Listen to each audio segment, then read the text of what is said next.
Ito na naman tayo guys.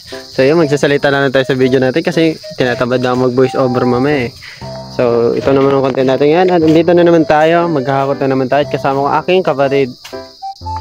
At may dala akong santol guys.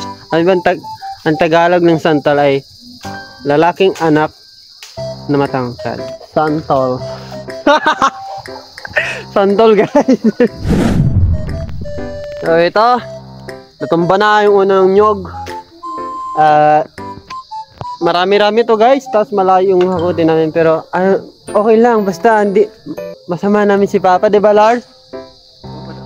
Yes! Yung guys, so pinapanooran ko lang sila. Kaya lang pa. Daddy! Daddy! Si paglamat si Papa. Daddy! Ay, akala ko si Papa, kalbo kasi. Kalbo ka? Hindi pa kalbo ka lamang lang ka.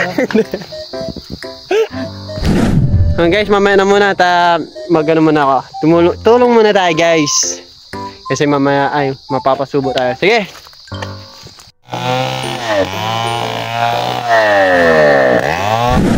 Hello guys, ito, magbubuhat na kami.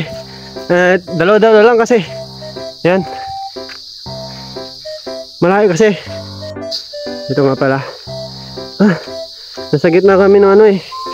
Ng kagubatan. Sakit na sa balikat. Mamaya ibaba ko to. Akala nyo yan ha. Hindi pa guys. Pero kaya. Para lang sa video. Kailangan natin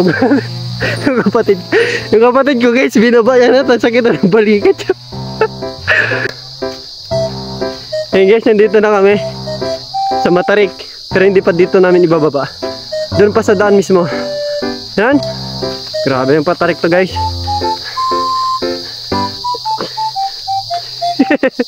Tinakbo na ng kapatid ko guys. Hindi ako katakot ha. Hindi maayos yung pagka-video. Ito guys yung pinanggalingan namin. Oh. Yan. Yan yung pababa.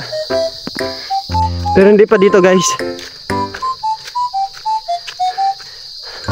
Yan, nagpahinga ulit yung kapatid ko. Kimapoy. Tugtug. Doon pa namin nalagay. Doon pa sa doon. Mabigat siya.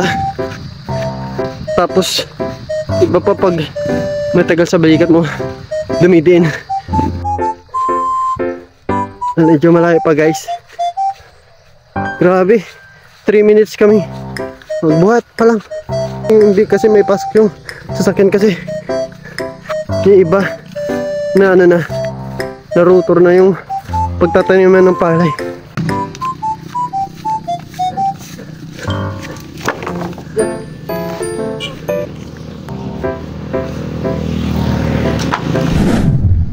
Ngayon guys, hanggang doon na lang yung video natin. Hindi ko na itong content natin, hindi ko na i-video lahat kasi marami-rami pa tayong hakutin. So yun guys, hanggang dito lang itong video na to. Salamat sa suporta. Sana maabot na natin yung 5k followers tapos 60k viewed. Salamat, hanggang dito na lang. Bye bye. Cheers. Cheers.